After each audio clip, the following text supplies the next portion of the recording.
Hello students, today we are going to discuss our fifth lecture of this series, Rise of Nationalism in Europe. In this lecture, we will discuss our fourth point, the making of Germany and Italy. In this lecture, we will cover the unification of Germany, unification of Italy, and the formation of Great Britain or United Kingdom. So, without wasting your time, let's start with the chapter. यहाँ पे बात करते हैं। सबसे पहला जो topic हो गया, यहाँ पे देखेंगे क्या कि ये टॉपिक है कौन सा, the making of Germany and Italy. अब पहले से जानते हैं कि जर्मनी और इटली दोनों देश था, तो इसे बना क्या भाई, तो दैट मीन्स कर सकते हैं कि जर्मनी पहले था क्या, एक सॉलिडारिटी स्टेट था। दैट मीन्स कर सकते हैं वहाँ पे अलग अलग स्टेट्स थे, अब सारे स्टेट्स को जोड़ के एक नेशन क्रिएट किया। सेम इटली भी, इटली में भी देखने को मिलता है कि इटली भी अलग अलग पार्ट्स में बटा हुआ था, और यहाँ पे इसको जोड़ने का काम भी तय किया गया और उसको यूनिफाइड किया गया, एक साथ किया गया, ताकि एक बड़ा किंगडम या एक बड़ा नेशन देखने को मिले। तो और इसी के बारे में हम लोग इस चैप्टर में, इस पॉइंट में, इस लेक्चर में डील करेंगे। सो स्टार्टिंग में बात करें तो सबसे पहला 4.1 देखेंगे, Germany can the army be the architect of a nation. यहाँ पे इस टॉपिक में ये देखने को मिलता है, क्या आर्मी किसी देश को बनाने के लिए एक आर्किटेक्ट के रूप में काम कर सकती है। तो इस टॉपिक में बेसिकली देखा जाए तो आर्मी ने ही जर्मनी को यूनिफाइड किया। 1848 के बाद, 1848 के बाद ये देखने मिला कि कहीं ना कहीं यूरोप में नेशनलिज्म की भावना काफ़ी बड़े पैमाने पर फैल चुकी थी, और लोगों को बुझाया कि अगर डेमोक्रेसी आना है तो उसके साथ रेवोल्यूशन भी चाहिए, और इस चीज़ को आगे बढ़ाने का काम किया। पहले क्या होता था कि जो लिबरल नेशनलिस्ट थे वो आगे बढ़ रहे थे, अब इसी चीज़ को नेशन स्टेट बनाने के लिए, कई नेशनल सेंटिमेंट्स को आगे ले जाने के लिए कुछ कंजर्वेटिव रिजाइम्स भी आगे निकल के आए। दैट मीन्स कुछ ऐसे राजघराने भी थे, कुछ कंजर्वेटिव लोग भी थे जो आगे निकल के आए और एक नेशन स्टेट की शुरुआत की। उसी में से एक निकल के आता है क्या, तो प्रूसिया। हम लोग जानते हैं कि 1848 के बाद क्या हुआ कि सेंट पॉल चर्च में जो ये जर्मन नेशनल कांग्रेस था, जर्मन नेशनल असेंबली जो था, उसको हेल्ड किया गया, लेकिन काफ़ी जल्दी वो अपना मेजोरिटी खो गया और वो ढह गई। दैट मीन्स कर सकते हैं वहाँ पे बड़े पैमाने पर मिडिल क्लास जर्मन्स थे जिन्होंने कोशिश किया था कि जर्मन कन्फेडरेशन हो, दैट मीन्स जर्मन स्टेट्स को एक साथ लाया जाए, वो हो नहीं पाए। इलेक्टेड पार्लियामेंट काफ़ी जल्दी ढह गई। तो यहाँ पे क्या किया है कि इस लिबरल नेशनलिस्ट भावना को, नेशनल बिल्डिंग के सेंटिमेंट्स को, इसके इनिशिएटिव को आगे किसी तरह से ले जाना था, तो उसको लेकर जाने का काम कौन किया, तो आगे देखेंगे प्रूसिया के द्वारा। सबसे पहले ये देख लें कि आखिरकार यहाँ पे इस लिबरल इनिशिएटिव जो था, इसको ध्याने का काम कौन किया। ये the liberal initiative of nation building was however represented by the combined forces of the monarchy and military supported by the large landowners of Prussia. That means जो लिबरल इनिशिएटिव था, इनके आज़ाद जर्मनी का जो इनिशिएटिव था, उसको लाने का काम कौन किया। दैट मीन्स आगे देखेंगे कि जर्मनी को एक साथ करने का काम कौन था, कर रहे थे। तो कंबाइंड फोर्सेस, दैट मीन्स जो भी आर्मी थी वो, मोनार्ची, मिलिट्री वगैरह, उसके अलावा large land owners, that means बड़े किसान, दैट मीन्स कर सकते हैं यहाँ पे जमींदार लोग, बड़े बड़े जमींदार, उनको जंकर्स कहा जाता था, प्रूसिया के जमींदार। ये सभी चाहते थे कि मेरा जो ज़मीन है वो काफ़ी हद तक एक्सपेंड हो, और एक्सपेंड के लिए क्या होगा कि राज्य बढ़ाना चाहिए। उसके लिए अलग अलग जो छोटे छोटे स्टेट्स थे उनको यूनिफाइड किया जाएगा, और एक जर्मनी, यूनिफाइड जर्मनी की शुरुआत हो, एक नेशन स्टेट के रूप में देखने को मिला। अब यहाँ पे क्या हुआ कि इस चीज़ को प्रूसिया ने लीडरशिप के रूप में, यानी कि प्रूसिया की लीडरशिप में आगे बढ़ाया गया, और इसमें भी एक नाम निकल के आता है जिसका नाम है Ottoman Bismarck, Prussian chief minister. Prussian army में क्या कर सकते हैं, प्रूसियन ब्यूरोक्रेटिक में इनका काफ़ी हद तक योगदान था, इसीलिए इन्हें आर्किटेक्ट ऑफ द जर्मनी भी कहा जाता है या जर्मन नेशन कहा जाता है। इसके अलावा अगर बात किया जाए तो इन्होंने प्रूसियन आर्मी को काफ़ी हद तक हेल्प किया अपने ब्यूरोक्रेसी के थ्रू भी, यानी कि दूसरे देशों से अपने वाद विवाद के साथ भी कहीं ना कहीं लोगों को अपनी तरफ खींचने की कोशिश की। काफ़ी अच्छे एक वक्ता थे। इसके अलावा ये देखने मिलता है कि काफ़ी अच्छा प्लानिंग किया करते थे, एक अच्छे आर्मी चीफ के रूप में भी काम किया, जब जरूरत पड़ी तो वॉर में भी साथ दिए। और इस तरह से कर सकते हैं कि पूरी तरह से जब ये इनको बनाने की बात की गई, दैट मीन्स जर्मन स्टेट्स को एक साथ करने का काम की गई, तो सबसे बड़ा नाम निकल के आता है तो कौन? Ottoman Bismarck. अब यहाँ बात करते हैं प्रूशियन आर्मी की, तो यहाँ पे ये प्रूशियन आर्मी और ब्यूरोक्रेसी इन सब के साथ साथ 7 ईयर्स में 3 अलग बड़े बड़े युद्ध करने पड़े, यानी कि 7 सालों के बीच में 3 बड़े बड़े युद्ध हुए।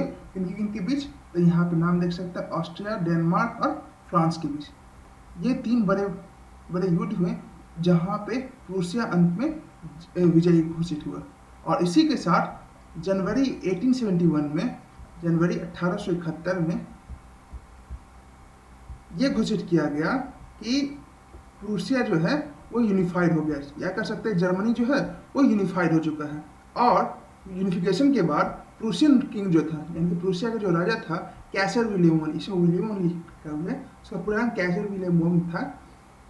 तो कैसर विलियम वन जो थे, उन्हें यूनिफाइड जर्मनी का पहला इंपीरियर चुना गया, was proclaimed German imperial in ceremony held at Versailles. यानी कि वर्सलिस में जो एक सेरेमनी बनाया गया, यानी एक सेरेमनी हुआ, वहाँ पे उन्हें इंपीरियर घोषित किया गया।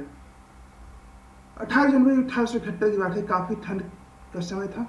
उस ठंड में वहाँ पे एक असेंबली को कंप्राइज किया गया, यानी बुलाया गया, जिसमें जर्मन स्टेट्स के, यानी कि जर्मन जितने भी राजकुमार थे उन सबको बुलाया गया। आर्मी ऑफिसर्स थे, ऑटोमन बिस्मार्क भी थे, वो सब हॉल ऑफ मिरर्स में इकट्ठा हुए। दैट मीन्स कर सकते हैं यहाँ पे हॉल ऑफ मिरर्स में इकट्ठा हुए, जो कि पैलेस ऑफ वर्सलिस में था। इसके अलावा वहाँ पे ये देखते हैं कैसर विलियम वन को, जो कि प्रूसिया के राजा थे, उनसे यूनिफाइड जर्मनी का सबसे पहला शासक घोषित किया गया। आगे देखते हैं यहाँ पे nation building process in Germany had demonstrated the dominance of Prussian state.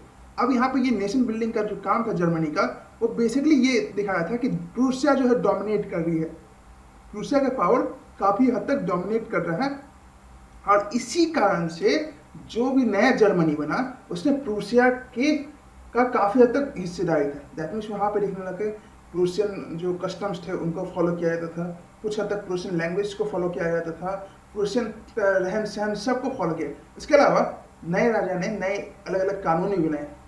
कैसे कानून? तो मॉडर्नाइजिंग के लिए, यानी करेंसी को मॉडर्नाइज किया गया, बैंकिंग हुआ, मॉडर्नाइज हुआ। इन सब के अलावा कुछ लीगल और जुडिशियल सिस्टम जो कि जर्मनी में थे, उनको भी मॉडर्नाइज किया गया। कुछ प्रूसियन मेजर्स को एडॉप्ट किया गया।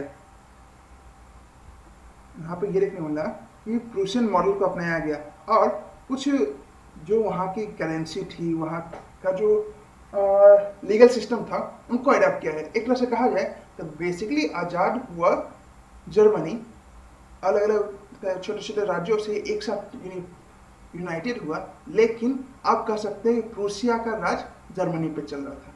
दैट मीन्स प्रूसिया का राजा जो था वो प्रूसियन जितने भी कस्टम्स थे, जो भी हेरिटेजेस थे, वो इनके साथ शेयर कर रहा था और इनको अपने कस्टम्स की तरफ लेकर जा रहा था।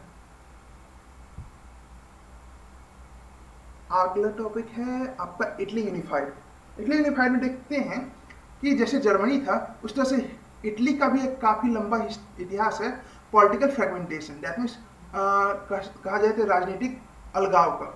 वहाँ पे भी काफ़ी हद तक देखने मिलता है कि इटली जो है वह तकरीबन 7 अलग अलग डायनेस्टीज में बसा हुआ था। उनकी 7 अलग अलग राजघराने जो थे वह इटली पे राज करते थे, यानी कि 7 अलग अलग भागों में बटा हुआ था। बात करें तो यहाँ पे कई मल्टीनेशनल हैप्सुक एम्पायर वहाँ पे राज करते थे। मिडिल में एक बात करें तो during the middle of the 19th century Italy जो है 7 स्टेट्स में बटा हुआ था। यहाँ पे देख सकते हैं आप, Italy was divided into 7 states. इन सब के अलावा उसमें से मात्र एक सर्डिनिया पेडमोंट जो था वो इटालियन प्रिंसली हाउसेस के द्वारा रूल किया जाता था।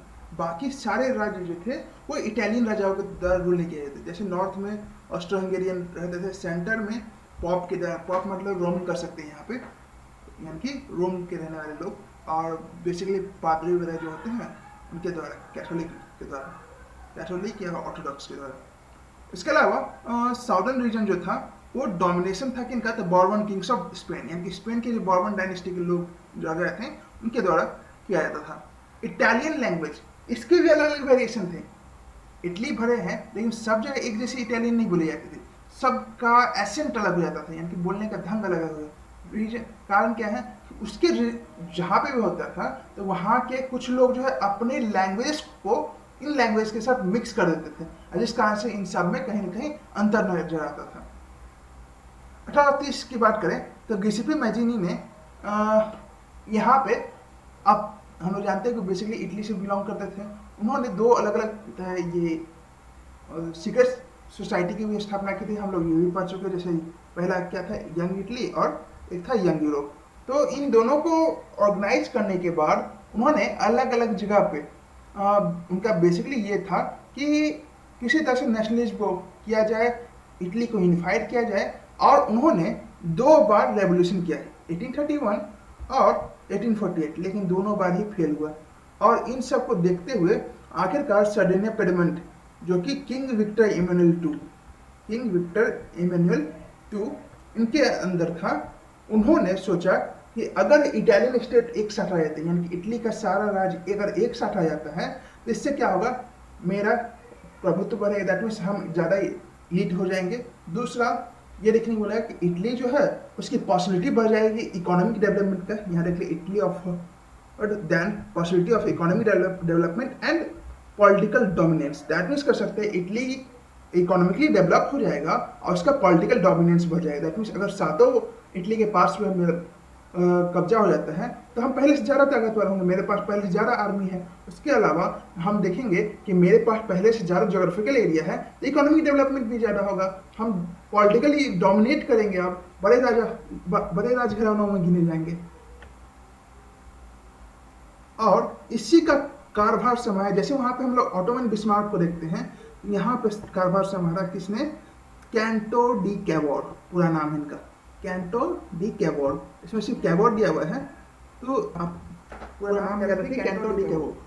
अब इन्होंने क्या किया, इस मूवमेंट को यानी कि रीजन्स को यूनिफाई करने के लिए, इटली को एक करने के लिए रेवोल्यूशन की शुरुआत की। ये ना एक रेवोल्यूशनरी थे और ना ही एक डेमोक्रेट थे, दैट मींस कर सकते हैं ना एक क्रांतिकारी थे और ना एक राजघराने से रिलेट करते थे।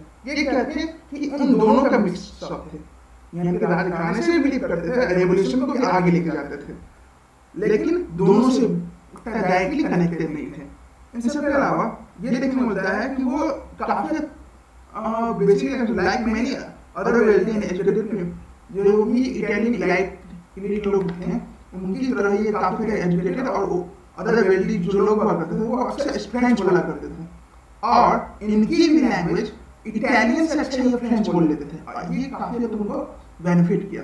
बेनिफिट कहाँ पे किया, जब डिप्लोमेटिक पॉलिसीज की बात आई, डिप्लोमेटिक अलायंस की बात हुई, तो वहाँ पे जो फ्रेंच इंजीनियर्स थे, दैट मीन्स फ्रांस के इंजीनियर जो लोग थे, उनसे कैबोर ने सर्डिनिया पेडमेंट में काफ़ी अच्छी बातें की, और वो ऑस्ट्रियन फोर्सेस में काफ़ी हद तक जो फ्रेंच लोग थे उनसे अपनी बात को रखने में उनको मदद मिलती थी, डिप्लोमेटिक पॉलिसीज को बनाने में काफ़ी हद तक उनकी एक महारत हासिल थी। 1859 में जब ऑस्ट्रियन फोर्सेस के साथ उनकी भिड़ंत हुई, तो वहाँ पे उन्होंने अपनी पॉलिसीज के कारण ही उनको हरा दिया, दैट मीन्स ऑस्ट्रियन फोर्सेस को हरा दिया। और वहाँ पे ये देखने को मिलता है कि इसके बाद बड़े पैमाने पे एक large number of arm volunteers उन्होंने इटली का साथ देना शुरू कर दिया, यानी कि बड़े पैमाने पे एक आर्म्ड वॉलेंटियर्स की एक सेना आ गई जो कि इटली का साथ देते थे। अब इसका भाई लीडर कौन होगा, कोई ना कोई अगर सेना होता है तो उसका कोई ना कोई लीडर होता है, तो उसके लीडर का नाम निकल के आता है गिउसेप्पे गैरिबाल्डी। इन्होंने 1860s में यहाँ पे साथ दिया किनका, तो कैंटो डी कैबोर और विक्टर इमैनुअल टू का, और 1860s में उन्होंने साउथ की तरफ मार्च करना शुरू कर दिया। और यहाँ पे ये देखने मिलता है कि जब वो किंगडम ऑफ टू सिलिसिस में पहुंचे तो वहाँ पे उन्होंने वहाँ के लोकल पीजेंट्स की मदद से वहाँ की स्पेनिश रूलर्स को हरा दिया। और 1861 में विक्टर इमैनुअल टू ने कहा कि अब इटली जो है यूनिफाइड हो चुका है, और इस यूनिफाइड इटली का जो राजा है वो हम हैं। बेसिकली यहाँ पे ये रखते हैं कि इटली की पॉपुलेशन काफ़ी हद तक ज़्यादा नहीं थी, और ये क्या जो रेट ऑफ लिटरेसी थी वो भी बेसिकली कह सकते काफ़ी हद तक हाई थी, लेकिन कुछ ऐसे लोग भी थे जो नेशनलिस्ट आइडियोलॉजी से पूरी तरह से उनको मालूम नहीं था, अनअवेयर थे कि आखिरकार नेशनलिस्ट आइडियोलॉजी होता क्या है। इन सब के अलावा यहाँ पे बेसिकली वे सारे जो किसान थे जिन्होंने सपोर्ट किया था स्पेन के रूलर्स को भगाने के लिए, यानी कि वहाँ से खदेड़ने के लिए, तो वो सभी गैरिबाल्डी को सपोर्ट किया था। दैट मीन साउदर्न इटली में गैरिबाल्डी का काफ़ी हद तक सपोर्ट था, लेकिन उनमें से किसी बंदे ने भी इटालिया के बारे में नहीं सुना। इटालिया दैट मीन्स कर सकते हैं कि इटली का एक यूनिफाइड नेम कर सकते हैं, या इटली का यूनिफाइड आइडिया, इसके बारे में कोई भी नहीं सुना था। उन लोग बिलीव करते थे इटालिया का मतलब लैटालिया समझते थे, लैटालिया, और इनका मानना था कि लैटालिया जो है वो हमारे राजा की पत्नी का नाम, that means Victor Emmanuel II की वाइफ का नाम है। और आगे next topic the strange case of Britain, यानी कि अब इसमें पढ़ेंगे हम लोग कि फॉर्मेशन ऑफ ब्रिटेन या फॉर्मेशन ऑफ यूनाइटेड किंगडम। इसे बात करते हैं the model of nation of the nation state, some scholars have argued in the Great Britain. यहाँ पे अगर बात की जाए तो राष्ट्र बनने की, तो कई लोगों का मानना है, कुछ स्कॉलर्स कहते हैं कि ग्रेट ब्रिटेन जो हो गया वो भी तो एक राज्य था, वो भी तो एक राष्ट्र था। लेकिन अगर कहा जाए तो नेशन स्टेट किसी न किसी रेवोल्यूशन के साथ आता है, लेकिन वहाँ पर रेवोल्यूशन इसलिए हुआ ताकि ग्रेट ब्रिटेन से हम अलग हों।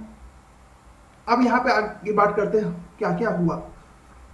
अब बात करें यहाँ पे it is result of long drawn out process. Great Britain बढ़ने की काफ़ी लंबी कहानी है।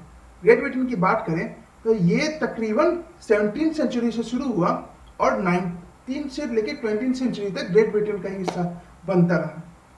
अगर प्राइमरी बात करें तो जो भी ब्रिटिश आइल्स थे, ब्रिटिश आइल्स मतलब हो गया कि जो भी ब्रिटिश आइलैंड थे वहाँ पे जो इथनिक वंश थे, इथनिक वंश मतलब जो सेम कम्युनिटी या सेम कस्टम्स को फॉलो किया करते थे, जैसे English, Wales, Scot and Irish. यहाँ पे इंग्लिश का मतलब हो गया इंग्लैंड या लंदन, दूसरा हो गया वेल्स जो हो गया वो बेसिकली इंग्लैंड की बात करेंगे तो वो अलग अलग छोटे छोटे आइलैंड से बसा हुआ, उसी के पास एक वेल्स है। फिर स्कॉटलैंड या आयरलैंड जो भी हम लोग देख रहे हैं तो स्कॉट एंड आयरिश कहा जाता था। तो यहाँ पे बेसिकली कर सकते हैं ये जो इथनिक ग्रुप्स थे इन सब के कल्चर्स काफ़ी हद तक सेम थे, पॉलिटिकल ट्रेडिशन काफ़ी हद तक सेम थे, लेकिन इनके अपने भी कुछ कल्चर्स थे। जरूरी है कि ये सारे इंग्लिश बोलते थे लेकिन अपना भी कुछ लैंग्वेज था।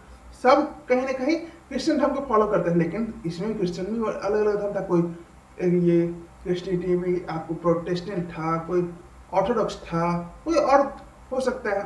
तो यहाँ पे इन सभी कारण से सबके अपना इथनिक वंश है, एक जैसे कस्टम्स है, लेकिन इनमें भी पॉलिटिकल ट्रेडिशंस अलग अलग हो सकते हैं, कल्चरल ट्रेडिशन अलग अलग हो सकते हैं। यहाँ पे ये भी देखने मिलता है but as the English national study grow in wealth, जैसे जैसे यहाँ पे इंग्लिश नेशनल यानी कि इंग्लैंड जो है धीरे धीरे आगे बढ़ रहा था, वो काफ़ी ज़्यादा पूंजीपति हो रहा था, वो चाह रहा था कि अपना प्रभाव दूसरे देशों पर भी डाले, लेकिन इसके लिए उसके पैरों में एक जंजीर थी मोनार्च की, और मोनार्च को किसी तरह से खत्म करना। 1688 में आखिरकार मोनार्ची से पावर लेकर डेमोक्रेसी को दे दिया गया। अब ये याद रखो 1688, लेकिन इसको यूनिवर्सल सफरेज कब मिला 1928। दैट मीन्स 1688 में आज़ादी आ गई थी, लेकिन सबको वोट देने का हक उस समय भी नहीं था।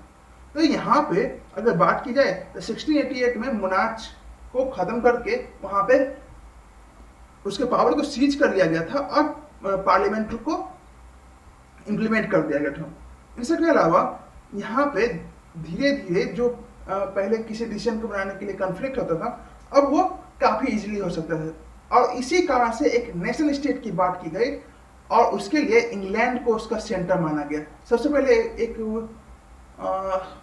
एक्ट निकल के आता था, द एक्ट ऑफ यूनियन 1707। इस एक्ट के तहत ये देखने को मिला कि इंग्लैंड और स्कॉटलैंड, दैट मीन्स ये देख सकते हैं एक्ट ऑफ यूनियन 1707,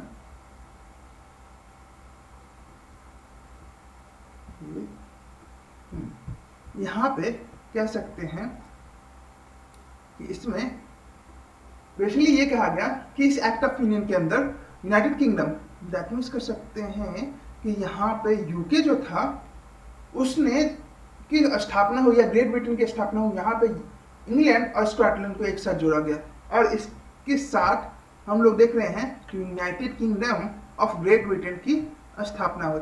इसका मतलब ये था कि यहाँ पे जो स्कॉटलैंड था, स्कॉटलैंड पे अपने कुछ कल्चर्स को इम्पोज किया जाए। स्कॉटलैंड पे इंग्लैंड ने अपना प्रभाव दिखाना शुरू किया।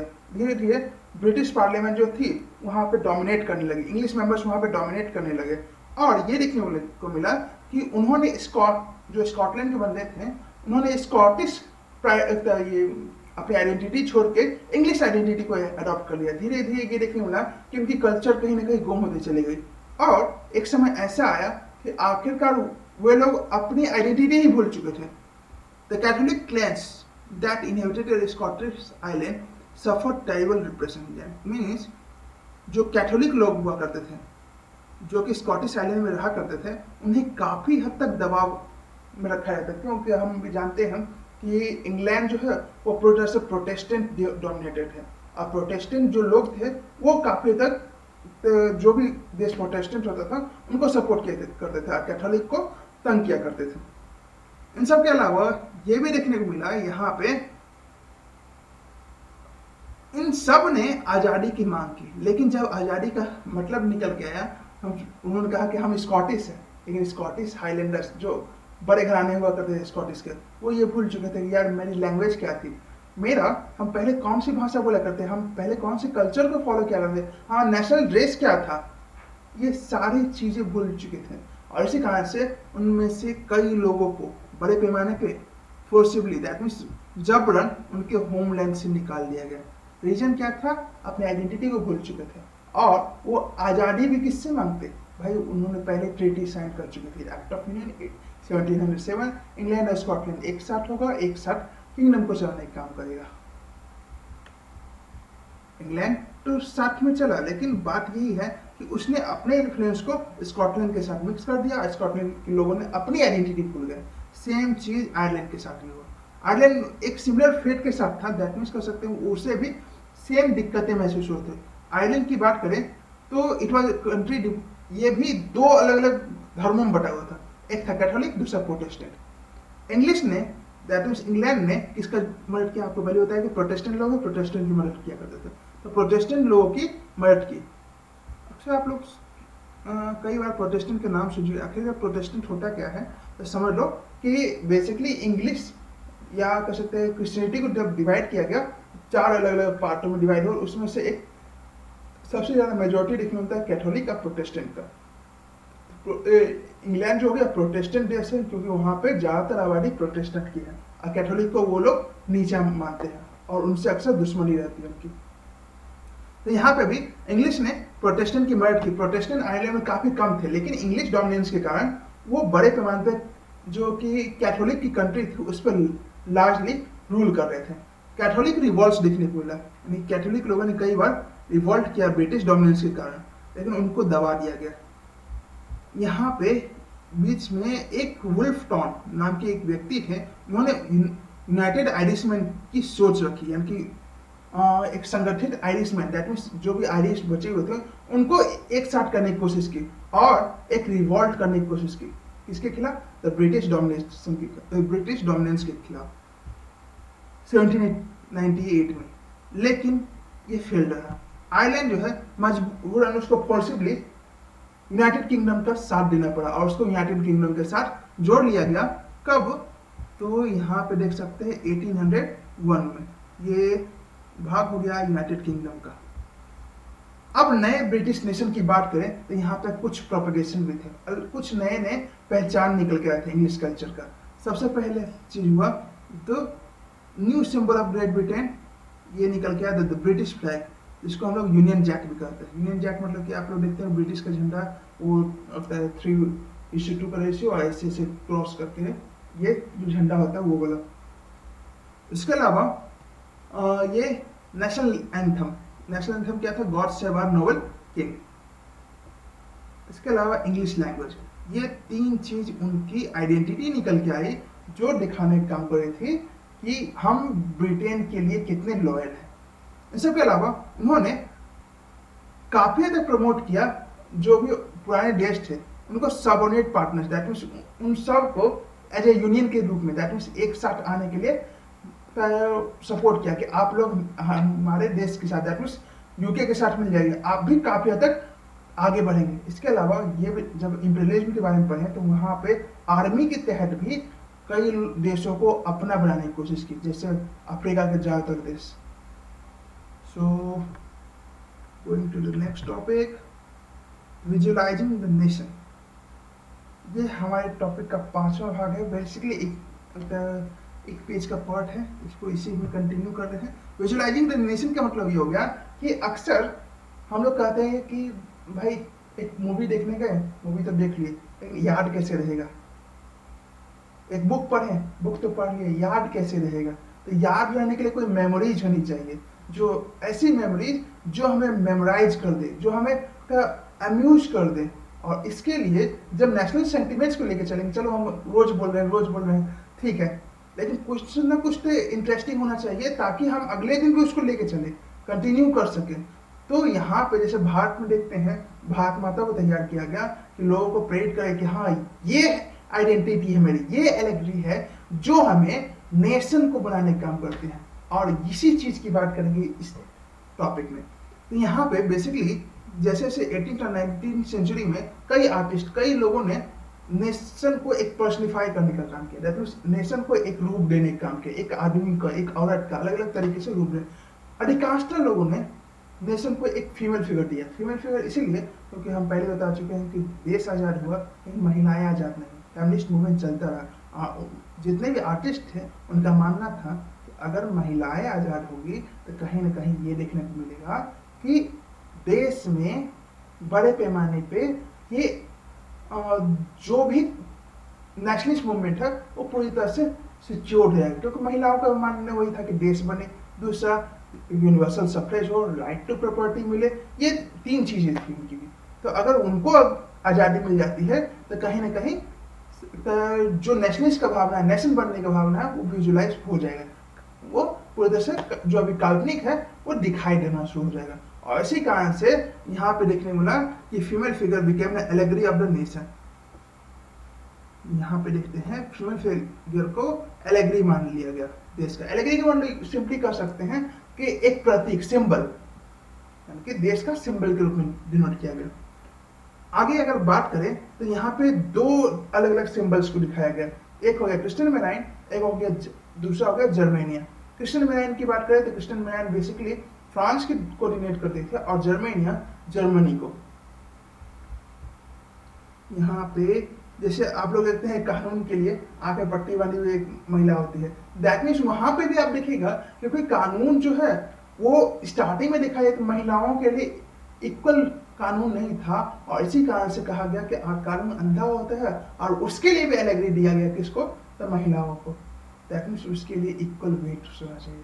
जैसे कानून में देखते हैं वेटिंग स्केल दोनों तरफ बराबर होता है, ऐसा नहीं कि झुका हुआ होगा। अगर झुका हुआ होगा तो कह सकते हैं वहां पे कि वो कानून नजर नहीं आएगा।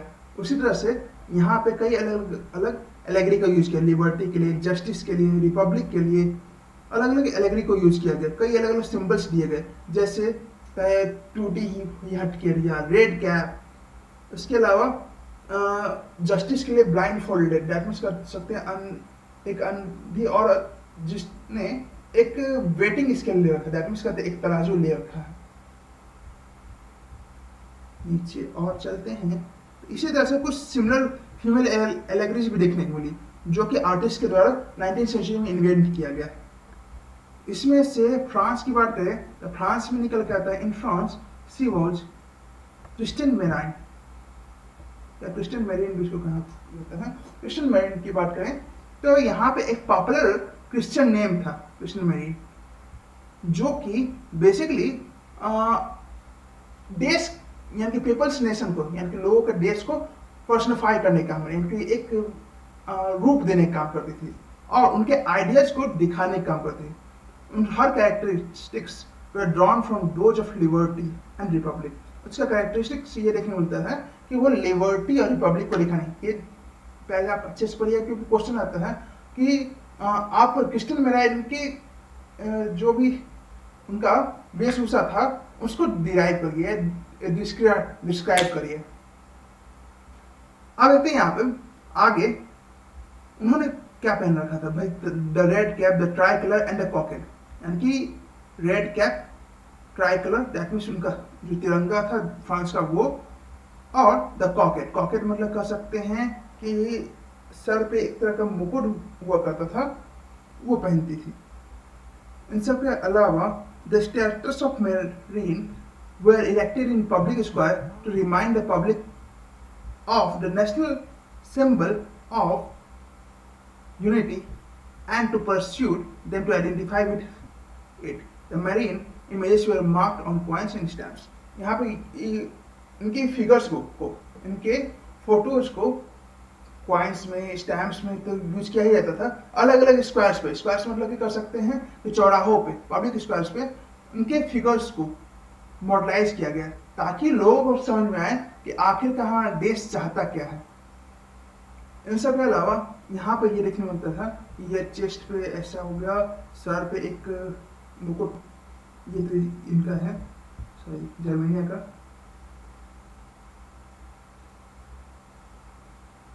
ये है क्रिस्टियन मेराइन, और नीचे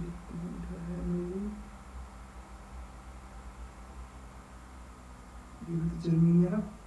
ओके, क्रिस्टियन मेराइन का एक ही पिक्चर इसमें दिए हुए हैं, मे बी और कुछ होगा तो आप सर्च कर सकते हैं। ये क्रिस्टियन मेराइन का पिक्चर। इसके अलावा बात की गई इसी तरह से का एक सेम एलेगरी जर्मन नेशंस के लिए रिप्रेजेंट किया गया, जिसको जर्मेनिया नाम दिया गया। अब यहाँ पे क्या था, जर्मेनिया जो है एक ओक लीव्स पहनती थी, यानी कि सर पे देख रहे हैं मुकुट जो हो गया वो ओक लीव्स का है, ओक के पत्तों का। इसके अलावा जर्मेनिया जो है हीरोइज्म यानी कि इनकी बहादुरी को डिनोट करती थी। आगे बढ़े तो यहाँ पे अगर देखा जाए तो कुछ सिंबल्स दिए गए हैं, जैसे मान चलो अगर ब्रोकन चेन्स दिया हुआ, टूटी हुई जंजीरें दी होगी, तो इसका सिग्निफिकेंस निकल के आता है, इसका मतलब निकल के आता है बीइंग फ्री, यानी कि वो आजाद होना चाहती है या आजाद हो गई है। Breast plate with eagle, that means यहाँ पे देख सकते हैं कि ये जो हो गया ये ब्रेस्ट प्लेट हो गया, उनकी छाती पर एक ब्रेस्ट प्लेट होता था, वो लगा हुआ होता था, तो उसका मतलब हुआ symbol of the German empire, यानी कि जर्मन एम्पायर का सिंबल होता था, उसका मतलब हुआ स्ट्रेंथ यानी ताकत। ओक लिप्स जब पहने हुए होती थी तो उसका मतलब होता है हीरोइज्म, मतलब बहादुरी। स्वॉर्ड अगर ली हुई है तो रेडीनेस टू फाइट, यानी कि लड़ने के लिए तैयार है। Olive branches around the sword, अगर स्वॉर्ड के पास ऐसा दिख रहे हैं ऑलिव ब्रांचेस निकल के आए तो वो शांति चाहती है। Black red and gold try colour, that means अपना झंडा लिए हुई होगी तो लिबरल नेशनलिस्ट के रूप में है, जो 1848 में था और जो कि ड्यूक्स के द्वारा बैन कर दिया गया था। ड्यूक्स मतलब वही आप लोग कर सकते हैं कि 1848 के बाद जो ये कैरल विलियम वन की जो शासन था उसको कर सकते हैं। Rays of the rising sun, यानी कि उगते हुए सूरज की बात करें तो बिगिनिंग ऑफ न्यू ईयर, यानी कि नए युग की शुरुआत की बात की जाती है यहाँ पे। सो इस टॉपिक में तो बस इतना ही था। In next lecture we'll deal last but not the least topic, nationalism and the imperialism. So stay tuned with our channel, and if you like the video, like, share and subscribe our channel and press the bell icon too. So thank you for the class.